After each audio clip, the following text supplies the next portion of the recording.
Rick Harrison, la célebre estrella de televisión de Pawn Stars, fue conducido a un tribunal federal esposado.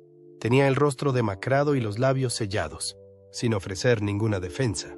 Harrison, que en su día fue símbolo de ingenio, confianza y el clásico sueño americano, ahora se enfrenta a cargos mucho más graves de lo que nadie podría haber imaginado. Los cargos son escalofriantes: tráfico de personas, blanqueo de capitales, detención ilegal, abuso organizado y dirección de una organización criminal internacional. Un nombre que en su día fue querido por millones de personas está ahora mancillado para siempre, destinado a estar vinculado no a la fama, sino a una sentencia de muerte. La revelación ha conmocionado a los medios de comunicación y ha dejado al público preguntándose qué se escondía realmente detrás de ese personaje tan familiar de la televisión. ¿Cómo pudo una figura admirada durante décadas caer tan bajo y tan rápido? Quédese con nosotros mientras descubrimos las escalofriantes respuestas en el video de hoy. Primera parte: el juicio que abrió las puertas del infierno. En la mañana del 13 de abril de 2025, Las Vegas bullía con su energía habitual. Corrientes de turistas abarrotaban los casinos y el Strip brillaba con su interminable resplandor de neón. Sin embargo, fuera del juzgado del condado de Clark, un ambiente más pesado y ominoso se apoderó del aire. Las filas de periodistas serpenteaban alrededor de la manzana, y las luces de las cámaras atravesaban la oscuridad de la madrugada. No se habían reunido para un juicio rutinario, sino para un espectáculo que nadie pensaba que llegaría a presenciar: la caída de Rick Harrison, el rostro de Pawn Stars, un hombre cuya fama parecía inquebrantable. En el momento en que Rick fue escoltado al tribunal, esposado y visiblemente fatigado, la personalidad ingeniosa y decidida que todos conocían por la televisión había desaparecido. En su lugar se encontraba un acusado, con la cabeza gacha, demacrado y en silencio, bajo los objetivos que en su día lo habían aclamado como el rey de las casas de empeño. La sala del tribunal estaba abarrotada.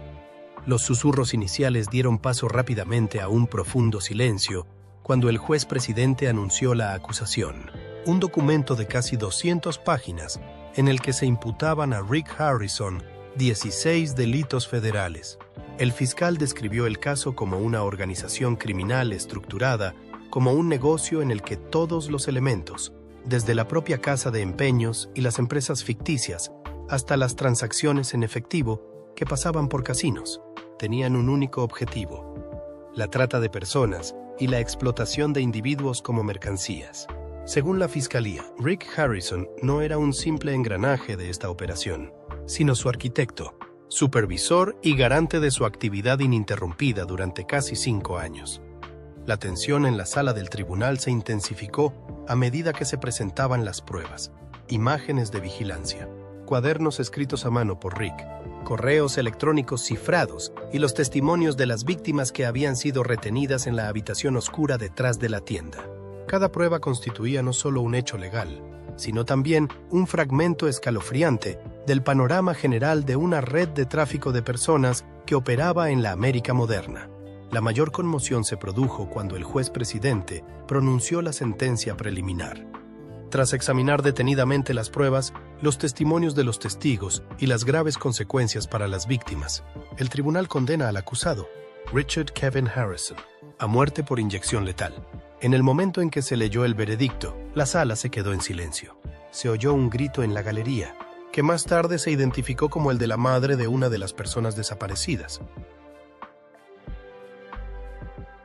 Una miembro del jurado dejó caer su bolígrafo. Los periodistas presentes en la sala enviaron inmediatamente a sus redactores a las redacciones. Rick no mostró ninguna reacción, ni presentó ninguna objeción, ni suplicó clemencia. Simplemente cerró los ojos, como si hubiera anticipado este día. Fuera del juzgado se congregaron cientos de personas, con pancartas en las que se pedía justicia para las víctimas. Los medios de comunicación internacionales se movilizaron rápidamente. Los principales medios de comunicación, como CNN, BBC y Reuters, publicaron titulares proclamando que Rick Harrison, estrella de televisión, había pasado de acusado a condenado a muerte. En 24 horas, la etiqueta Rick Harrison Death Sentence, sentencia de muerte de Rick Harrison, acumuló más de 4 millones de menciones en las redes sociales. Mientras algunos fans se aferraban a la creencia de que todo era un malentendido, otros, en particular las organizaciones contra la trata de personas, declararon que se trataba de la primera victoria en una serie de delitos que debían ser sacados a la luz. Lo que llevó a los fiscales a solicitar la pena más severa no fue solo el alcance de la red, sino la sofisticación y la inhumanidad con la que Rick había diseñado y gestionado todo el sistema. Todas las transacciones estaban encriptadas, a cada víctima se le asignaba un código, y cualquier irregularidad se borraba mediante la desaparición. No se trataba de un acto impulsivo. Era calculado, planificado y sistemático. Un imperio criminal encubierto por la fama televisiva. Según declaró un investigador senior del FBI, el primer juicio hizo más que dictar un veredicto. Abrió de par en par una puerta que reveló una secuencia de acontecimientos desgarradores nunca antes revelados.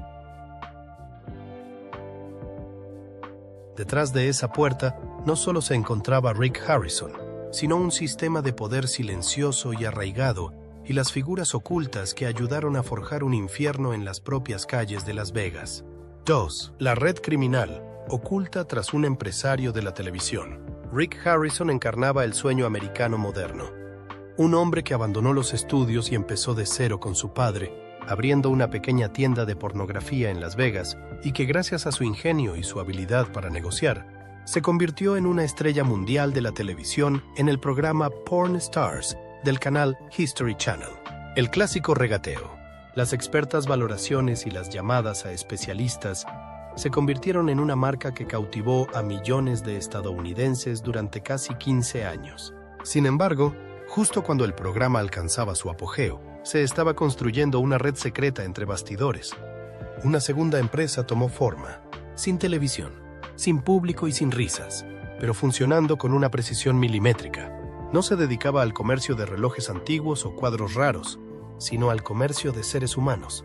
En 2009, cuando se estrenó Porn Stars, su audiencia se disparó. La tienda de porno Gold & Silver, que antes era un local cualquiera en una zona algo deteriorada de Las Vegas, empezó a recibir cientos de clientes al día. Los ingresos se dispararon. Llegaron los acuerdos de licencia, los contratos televisivos, las promociones y el merchandising. Rick se convirtió en un icono cultural, invitado a conferencias, a escribir libros, a firmar autógrafos e incluso nombrado rostro de la cultura de Las Vegas. Sin embargo, esa misma fama proporcionó sin saberlo la tapadera perfecta para una empresa criminal.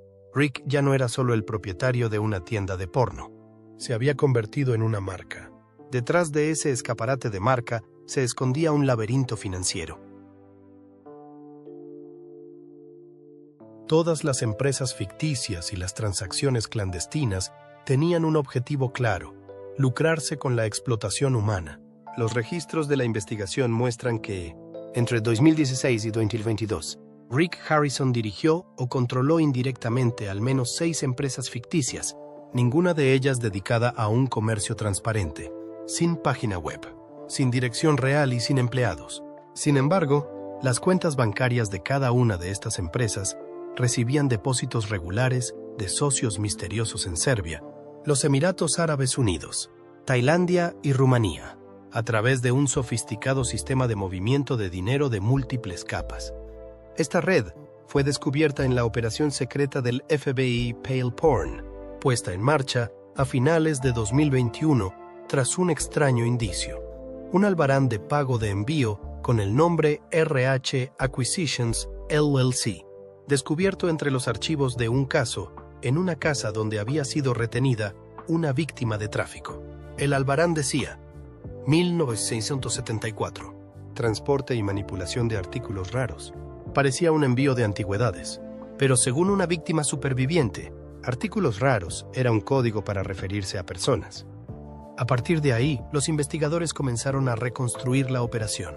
Revisaron miles de entradas de datos, rastrearon transacciones, infiltraron agentes encubiertos y siguieron todas las pistas, desde las salas de negociación hasta las gasolineras. El resultado fue una red en forma de telaraña en el mapa, con Rick's Porn Shop en el centro, que servía como centro de tránsito, tapadera y punto de blanqueo de fondos ilícitos. Un exagente del FBI que había investigado el tráfico de personas en la frontera con México testificó en una audiencia. Lo que hacía peligroso el sistema de Rick Harrison no era solo su alcance, sino su legalización. Utilizaba su propia fama para neutralizar las sospechas, convirtiendo el crimen en lo que parecía ser una operación comercial legítima.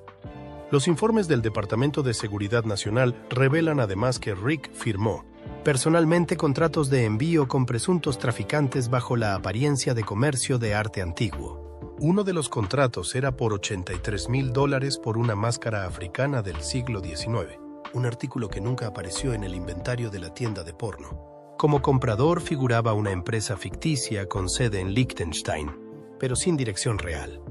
Rick incluso aprovechó la estratégica ubicación geográfica de Las Vegas, sede de una de las infraestructuras de casinos, inmobiliarias y logísticas más desarrolladas de Estados Unidos, como punto de tránsito perfecto tanto para personas como para dinero. En un mes, apareció en 5 casinos y realizó más de 40 cambios de fichas por dinero en efectivo, retirando más de $350,000, una técnica clásica pero muy eficaz de blanqueo de dinero. En el juicio, los fiscales mostraron un gráfico financiero con Rick Harrison en el centro.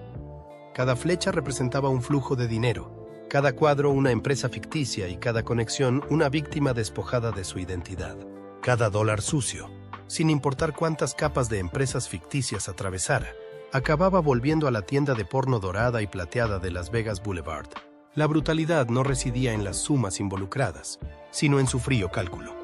En este sistema, las personas eran catalogadas como mercancía, se les asignaban códigos, se les valoraba y se negociaban como si fueran artefactos. Rick no solo lo sabía, sino que lo había diseñado. Un antiguo técnico de la tienda testificó que había noches en las que veía a Rick llegar a la tienda a las 3 de la madrugada con un grupo de desconocidos. No llevaban antigüedades, sino grandes cajas de madera que introducían por la puerta trasera. Cuando le pregunté qué había dentro, me respondió: no preguntes lo que no debes saber. La imagen pública de Rick, la figura paterna jovial y el negociador astuto, estaba siendo sustituida por algo más oscuro, el arquitecto de un imperio de explotación humana, donde la risa no era más que una máscara para ocultar el silencio y la crueldad que se escondían debajo. La primera pista: la verdad nunca llega con estruendo. Suele comenzar con un susurro, un testimonio vago, un documento solitario, un detalle que parece sin sentido. Para el FBI, el origen del caso Rick Harrison no se remontaba a la famosa tienda de porno ni a una acusación clara. Comenzó con el expediente de desaparición de una chica de 16 años, Jenna Morales, de Reno, Nevada. Jenna no era un caso especial, al menos al principio. Desapareció después de inscribirse en un programa de modelos online anunciado en las redes sociales. Todo en la invitación parecía profesional. Una página web elegante, una cuenta verificada, respuestas rápidas, un lenguaje atractivo. La cuenta incluso mostraba imágenes de colaboraciones con marcas destacadas, creando una trampa perfecta. A Jenna le prometieron una sesión de fotos en Los Ángeles con todos los gastos de viaje y alojamiento cubiertos. La ansiosa adolescente subió al último autobús que salía de Reno y nadie volvió a saber nada de ella. La mayoría de las denuncias de personas desaparecidas se pierden entre las miles que se presentan cada año. Pero el agente especial Daniel Price, un veterano con más de 12 años de experiencia en la desarticulación de redes de tráfico de personas, intuyó que algo no cuadraba. Decidió examinar minuciosamente todos los detalles: los correos electrónicos de Jenna, sus registros bancarios y su huella digital en las 72 horas previas a su desaparición.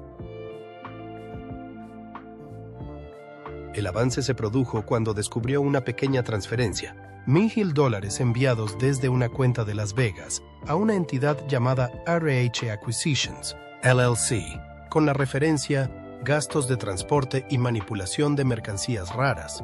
La redacción era vaga, pero no ilegal. Lo que intrigaba a Price era por qué una empresa de transporte de antigüedades recibiría fondos de una adolescente aficionada al mundo de la moda. Inmediatamente buscó en los registros federales a RH Acquisitions y se quedó sorprendido por el resultado. El propietario registrado era Richard Kevin Harrison, el mismísimo Rick Harrison. Al principio, Price sospechó que se trataba de una coincidencia, pero en menos de 24 horas aparecieron vínculos que lo corroboraban. La dirección legal de la empresa coincidía con la de un almacén privado en un suburbio de Las Vegas, propiedad indirecta de Rick a través de una entidad matriz. Las cuentas bancarias coincidían con los ingresos que Rick había declarado en sus declaraciones de impuestos desde 2017. De repente, el caso trascendió a una investigación rutinaria de persona desaparecida.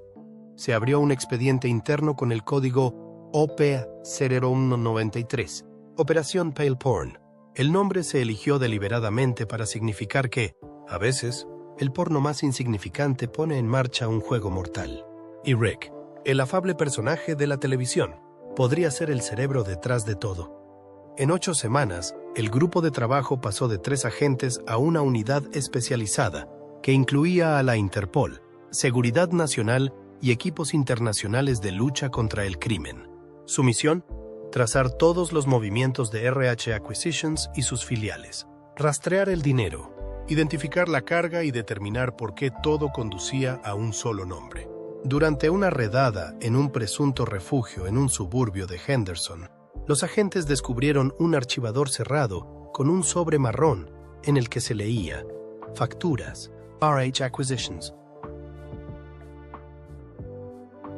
En su interior había una serie de facturas, una de ellas con la siguiente inscripción: ID 1874, gastos de gestión, mujer de 15 años, calada, no habla inglés.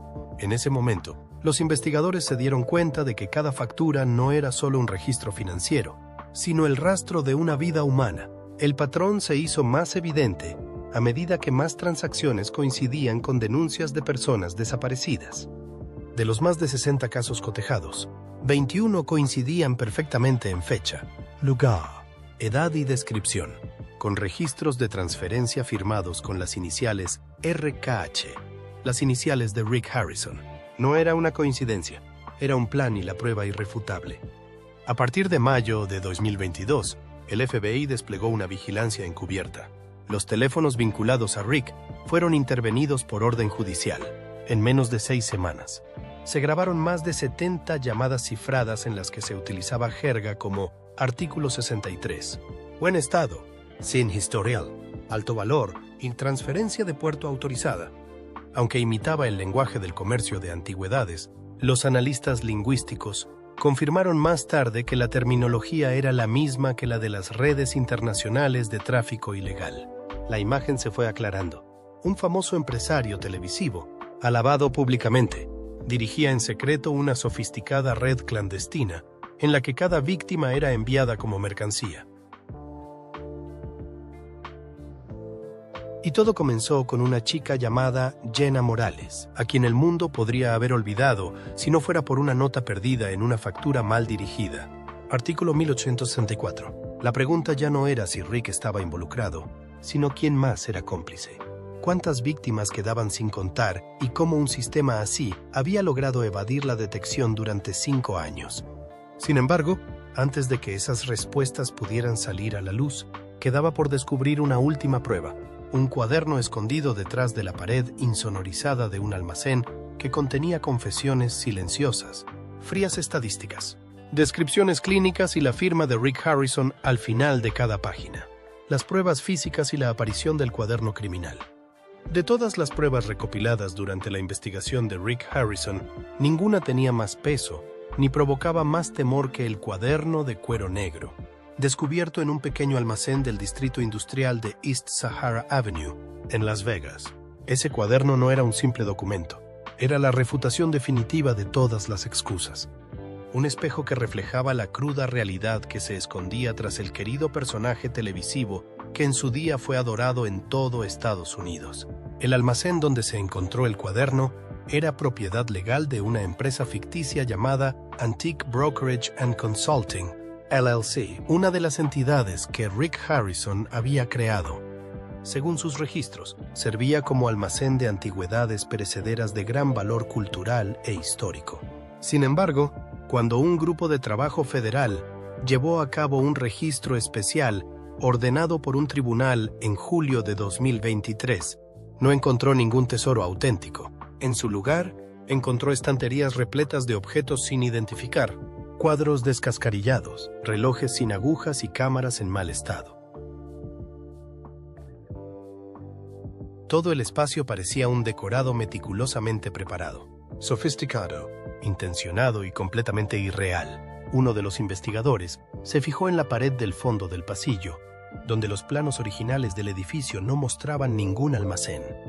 Utilizando medidores de grosor de paredes y sensores térmicos, detectaron una doble pared revestida con material insonorizante y que presentaba signos de haber sido instalada a mano. Tras retirar las capas de madera contrachapada y aislamiento, dejaron al descubierto un estrecho compartimento de hormigón de menos de medio metro de profundidad que contenía un único objeto, un cuaderno encuadernado en cuero negro, sin cerradura ni funda, cubierto por una fina capa de polvo, prueba de que llevaba años sin tocarse. En el momento en que se pasó la primera página, el caso Rick Harrison pasó de ser simplemente complejo a absolutamente impactante.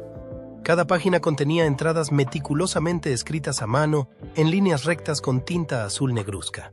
Cada línea registraba una transacción, no de antigüedades o cuadros raros, sino de seres humanos, con su edad, sexo, nacionalidad, rasgos de personalidad y destino. El cuaderno contenía 230 entradas, correspondientes a al menos 230 víctimas, tratadas como unidades de envío, y nunca se utilizaban nombres reales, solo códigos de identificación como 63188, números fríos inscritos por una mano firme. Lo que sorprendió a los investigadores fue el tono desapasionado de todo el cuaderno. Rick Harrison no escribía como si quisiera ocultarse. Más bien, cada entrada irradiaba la tranquila confianza de un operador del sistema acostumbrado al control, hasta el punto de que el cuaderno parecía un libro de contabilidad o un registro interno de un director.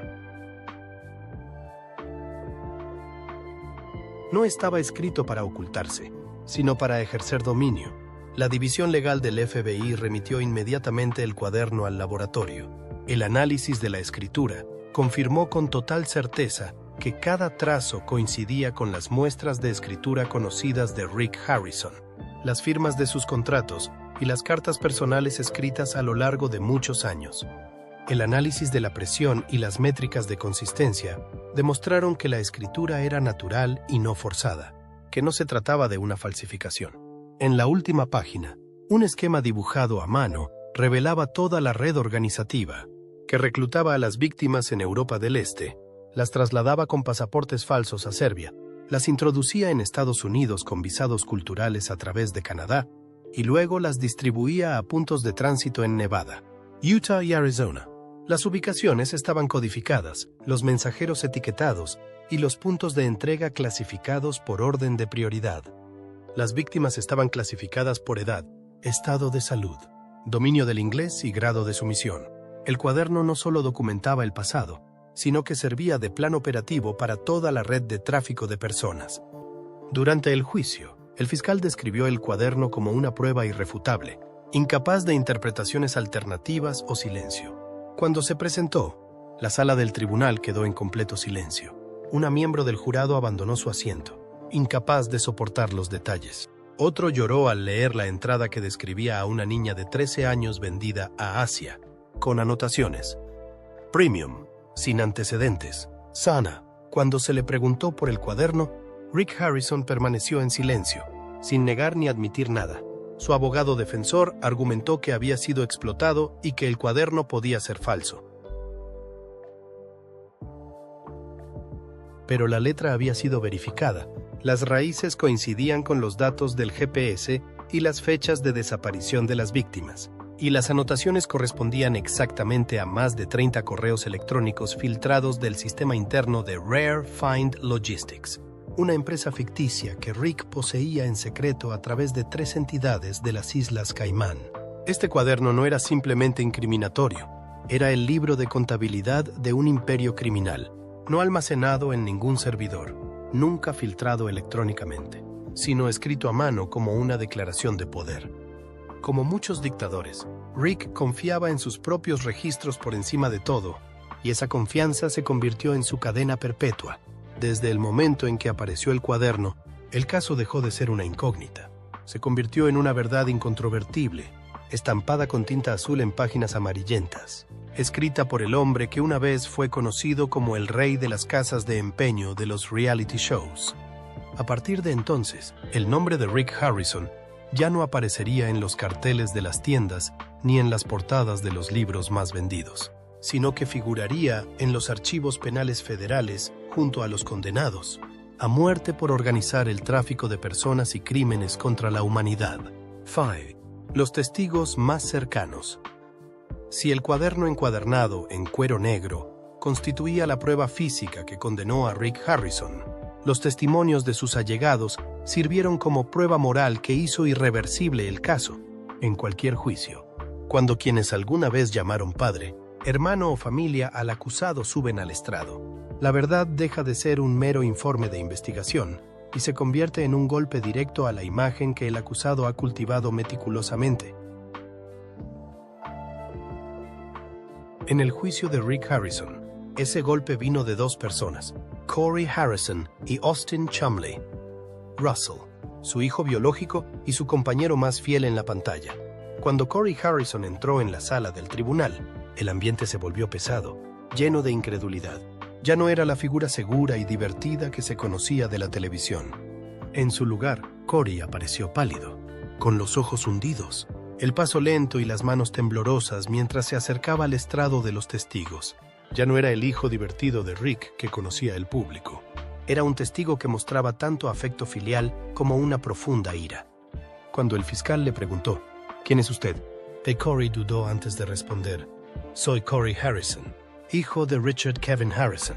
Su voz se quebró como si le hubieran cortado la garganta, y la sala se sumió en un silencio total.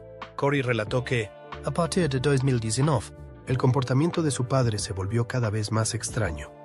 Reuniones secretas después del cierre, puertas cerradas con llave desde fuera, cosas que nunca habían sucedido antes.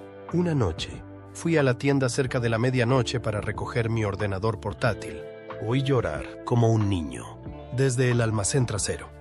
Llamé a la puerta, pero nadie respondió. Al día siguiente, le pregunté a mi padre, y él solo me miró y me dijo, no hagas preguntas cuyas respuestas no puedas soportar. Esa fue la primera vez que realmente le tuve miedo. A partir de ese momento, Corey fue sistemáticamente excluido, eliminado de las cuentas internas, se le negó el acceso al sistema de ventas y se le prohibió la entrada a la sala de tasación que Rick había insonorizado. Un día, abrió accidentalmente un envío equivocado que estaba en exposición y encontró una caja con archivos y fotografías. Imágenes que no eran de antigüedades, sino de chicas jóvenes, cada una con un código de identificación y su estado. Cuando Corey se enfrentó a su padre, Rick se limitó a decirle, ciérralo y olvida que lo has visto. Corey huyó de la casa de su padre esa misma noche, rompió todos los lazos, se retiró del programa y de su negocio. Los medios de comunicación atribuyeron su desaparición a conflictos de marca, sin saber que detrás de su silencio se escondía un secreto que lo atormentaba a diario. Durante el interrogatorio de la defensa, se le preguntó a Corey si estaba inventando su testimonio por un conflicto entre padre e hijo, pero Corey se limitó a mirar a Rick, sentado a apenas 3 metros de distancia, y respondió, no me lo estoy inventando. Estoy contando la pesadilla que no puedo borrar de mi mente. No quería creer que el padre, al que respetaba, pudiera hacer tales cosas, pero él nunca lo negó. Permaneció en silencio, y ese silencio fue la respuesta. La sala del tribunal quedó en silencio sepulcral mientras Rick miraba al frente. A diferencia de Corey, Austin Chumley, Russell no tenía ningún vínculo sanguíneo con Rick Harrison, pero había sido su compañero durante más de 20 años, mucho antes de que las cámaras empezaran a grabar. En Pawn Stars, Chumley era el adorable y torpe compañero cuya sinceridad le hacía entrañable para los espectadores. Sin embargo, cuando entró en el tribunal, su habitual humor había desaparecido, sustituido por una actitud dura y acerada. Declaró que en el pasado había descartado las actividades clandestinas de Rick como simples negocios turbios, evasión fiscal o lagunas legales, pero que en 2018, unos acontecimientos inexplicables lo habían conmocionado. Había noches en las que Rick llegaba a la tienda alrededor de las 2 o 3 de la madrugada con el mismo conductor y una furgoneta blanca aparcada en la parte trasera. Descargaban grandes cajas de madera, selladas y sin etiquetas. Y Rick siempre llamaba por radio a alguien diciendo: «El artículo 27 está en el almacén. Manéjalo con discreción». Cuando Chumlee le preguntó en broma si el artículo 27 era un artefacto extraterrestre, Rick lo miró sin sonreír y le dijo: «No bromees con lo que no entiendes». Según Chumlee, ese momento lo dejó helado. Una noche, a finales de 2021, al volver a casa, Chumlee oyó golpes y el llanto de un niño en el almacén trasero. Cuando lo comunicó a la mañana siguiente, Rick le respondió fríamente: «Debes de estar equivocado. Si eres inteligente, no vuelvas a mencionar el tema». Ese incidente atormentó a Chumlee durante años, dividido entre la lealtad y la duda, entre la camaradería desenfadada y una pesadilla despierto. Pero cuando apareció el cuaderno, ya no pudo seguir callado. Al ver que los códigos y las notas de ese libro coincidían con las comunicaciones por radio de Rick, me di cuenta de que había hecho la vista gorda ante un delito. Me negué a llevar esa culpa a la tumba. La defensa atacó el carácter de Chumlee, citando una acusación por drogas en 2016. Pero Chumlee se mantuvo firme. «He cometido errores, pero nunca he visto a un ser humano tratado como mercancía». Y una vez que lo vi, no pude permanecer en silencio. Tanto Corey como Chumlee, cada uno con un pasado y una posición diferentes, compartían una verdad. En su día, ambos quisieron a Rick Harrison, y ahora son ellos quienes lo han sacado a la luz. 6. El ecosistema, escondido detrás de las transacciones. A diferencia de Corey, Austin Chumlee Russell no tiene lazos sanguíneos, pero ha sido cercano a Rick Harrison durante más de 20 años, desde antes de que las cámaras de televisión lo rodearan. En Pawn Stars, Chumlee es el alivio cómico, torpe, entrañable, a menudo enviado a hacer recados, pero se gana a los espectadores con su sinceridad. Sin embargo, cuando Chumlee entró en la sala del tribunal, el humor habitual había desaparecido. Su rostro se había oscurecido, endurecido y vuelto frío. Ya no era el blanco de las bromas, sino un testigo que soportaba el peso de la verdad. Chumlee testificó que, años atrás, creía que las acciones de Rick eran solo negocios turbios, evasión fiscal, lagunas legales, nada demasiado grave. Pero a partir de 2018, comenzó a presenciar cosas inexplicables. Había noches en las que Rick llegaba a la tienda a las 2 o 3 de la madrugada. Siempre era el mismo conductor, al volante de una furgoneta blanca aparcada en la puerta trasera. Traían cajas de madera selladas, sin etiquetar. Después, Rick llamaba a alguien, siempre con la misma frase: «El artículo 27 está en el almacén. Ocúpate de ello discretamente». Una vez bromeó: «¿El artículo 27 es algún tipo de artefacto alienígena?». Rick no se rió, lo miró fijamente y le dijo: «No bromees con cosas que no entiendes». Según Chumlee, en ese momento sintió un escalofrío recorriendo su espalda. Una noche, a finales de 2021, después de quedarse hasta tarde, Chumlee oyó un fuerte golpe detrás del almacén. Al acercarse, oyó llantos. Cuando se lo contó a Rick a la mañana siguiente, este le respondió fríamente: «Has oído mal. Si eres inteligente, no vuelvas a mencionar el tema». Ese incidente persiguió a Chumlee durante años. Vivía en un torbellino, dividido entre la lealtad y la sospecha, entre el humor y la pesadilla. Pero cuando salió a la luz el cuaderno, ya no pudo seguir callado. Cuando vi los códigos y las notas que coincidían con las horas en que Rick hablaba por el walkie-talkie, me di cuenta de que había hecho la vista gorda ante un delito, y no puedo llevarme eso a la tumba. Durante el contrainterrogatorio, la defensa intentó socavar la credibilidad de Chumlee haciendo referencia a su caso de drogas de 2016. Pero Chumlee no se esquivó y cometido errores, pero nunca había visto a una persona tratada como un objeto, y cuando lo vi, no pude seguir callado. Tanto Corey como Chumlee, cada uno con un pasado y una posición diferentes, compartían un rasgo común. En su día, ambos habían querido mucho a Rick Harrison, y ahora eran ellos quienes lo estaban sacando a la luz. Tras sus testimonios, el ambiente en la sala del tribunal cambió. Ya no se trataba de un caso sobre libros de contabilidad, dinero o tramas. Era una tragedia de traición, de una figura paterna, un jefe que había convertido a sus seres más cercanos en víctimas del silencio. el engaño y el miedo. Y a medida que el juicio entraba en su fase final, el público comenzó a darse cuenta de una verdad más profunda. Los delitos de Rick Harrison no eran solo violaciones de la ley, eran delitos contra la humanidad. Y esas personas, una a una, se estaban levantando. 7. La habitación. Un símbolo de pesadilla.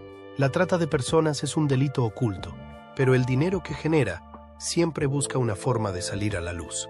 Limpio. Legal y imposible de rastrear. En el sistema operado por Rick Harrison, la explotación de seres humanos se extendía mucho más allá de las habitaciones insonorizadas o los envíos a medianoche. Era una sofisticada cadena de lavado de dinero en la que cada dólar sucio se limpiaba mediante una legalidad artificial. Era un ecosistema de lavado de dinero meticulosamente construido, con múltiples capas y perfectamente camuflado, bajo lo que el público creía que era un negocio legítimo. Los fiscales describieron la red de lavado de dinero de Rick como una de las operaciones más sistemáticas y técnicamente diseñadas jamás vistas por un individuo sin formación formal en finanzas. En el centro de este sistema se encontraba una serie de empresas ficticias, registradas en su mayoría en Nevada, Delaware y las Islas Vírgenes Británicas. 3 jurisdicciones conocidas por su laxitud en la regulación corporativa, tanto en Estados Unidos como a nivel internacional. Cada empresa tenía un propósito específico. Una para recibir fondos, otra para transportar mercancías, otra para registrar gastos y otra como fachada para transacciones de artefactos. El modelo empleado por Rick consistía en la estratificación de las transacciones, disimulando el rastro del dinero a través de múltiples capas. Por ejemplo, se transfirió un pago de $85,000 desde la cuenta de un coleccionista europeo a Golden Ledger Holdings, una de las sociedades ficticias de Rick, etiquetado como pago por una máscara tribal africana del siglo XIX. Sin embargo, ese artículo no aparecía en ningún registro de tasación, transacción o exposición de la casa de empeños. Tras recibir los fondos, la empresa transfirió la cantidad a través de otras 2 entidades, registradas como alquiler de almacén, gastos de envío y, finalmente, reinversión en acciones de arte. En solo 72 horas, la suma original se había fragmentado en 5 transacciones más pequeñas, que pasaron por 3 sistemas bancarios diferentes, incluida una sucursal en Chipre y un banco privado en Dubái.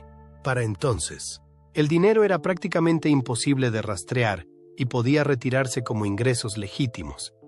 Otro método que empleó Rick fue el blanqueo en casinos, aprovechando las operaciones de estos para legitimar el dinero en efectivo.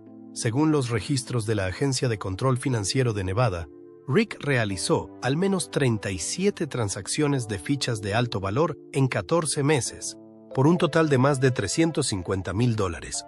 El método era sencillo.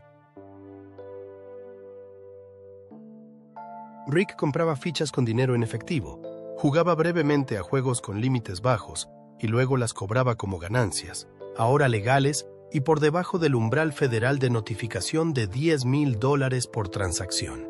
Los fiscales citaron un mes típico, noviembre de 2021, en el que Rick retiró dinero de 5 cajeros automáticos diferentes en un periodo de 48 horas, cada vez exactamente $7,400, por un total de $37,000.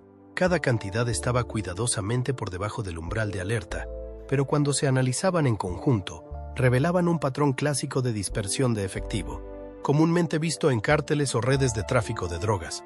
Rick también utilizó un arma que pocos sospecharían: el arte.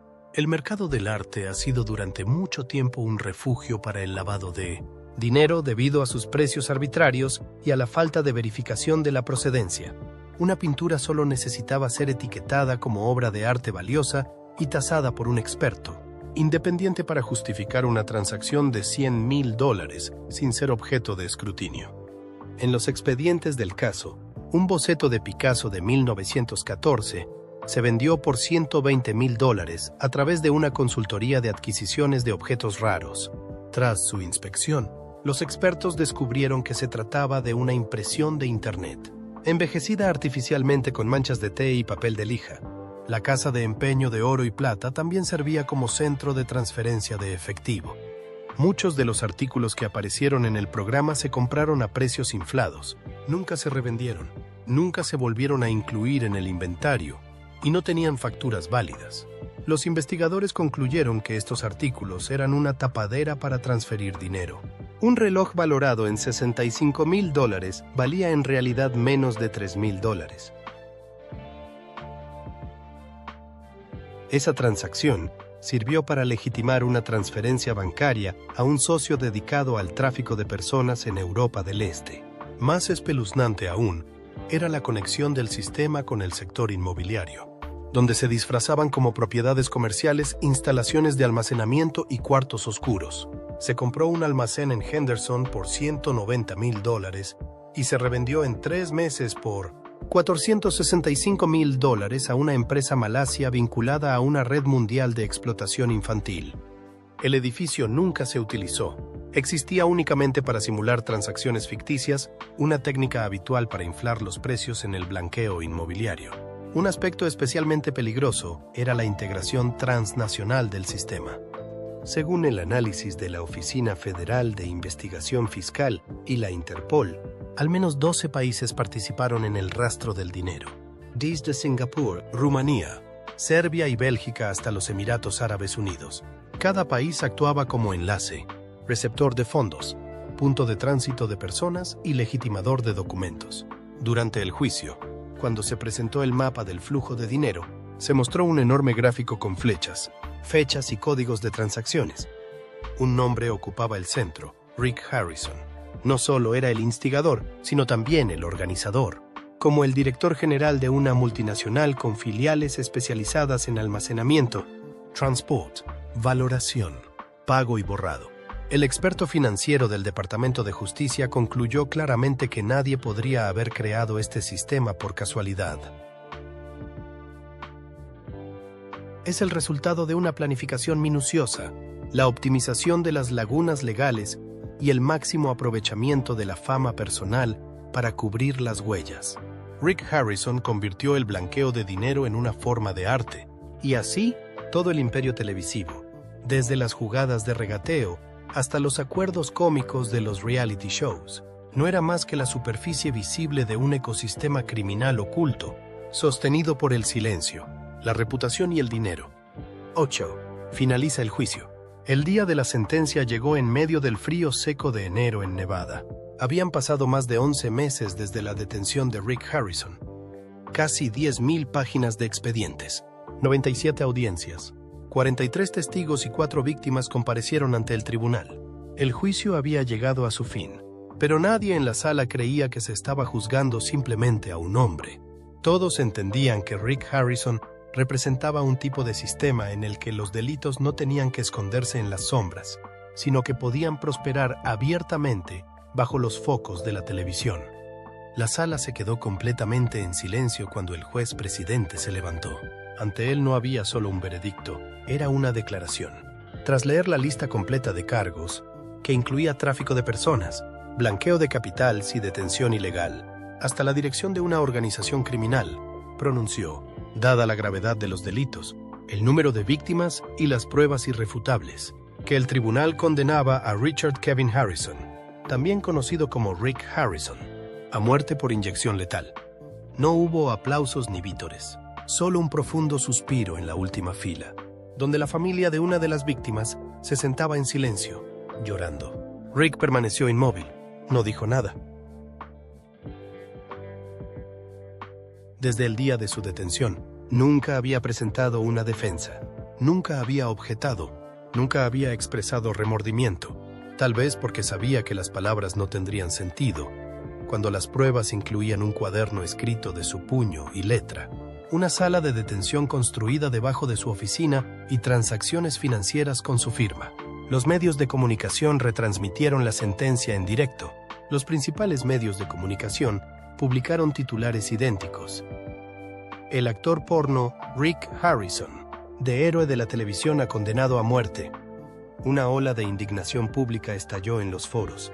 Muchos se pronunciaron en contra de la indulgencia de la sociedad hacia las celebridades y la complacencia de la industria del entretenimiento al ignorar las señales de alarma. Una pregunta resonaba en los programas de comentarios: ¿cómo pudo suceder esto durante años sin que nadie se enterara? A continuación se celebraron audiencias en el Congreso de los Estados Unidos. Un grupo de legisladores propuso una ley que obligaba a ampliar los controles de antecedentes de las empresas televisivas y las compañías de entretenimiento independientes.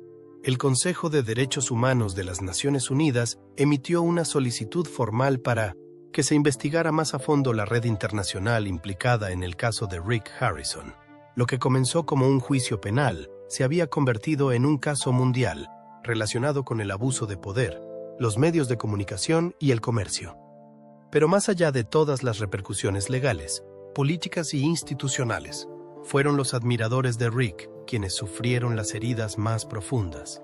No solo perdieron su programa de televisión favorito, sino que perdieron un símbolo y tuvieron que enfrentarse a la dura realidad de que, incluso bajo el foco de la atención pública, podía existir una oscuridad más aterradora que cualquier delito conocido.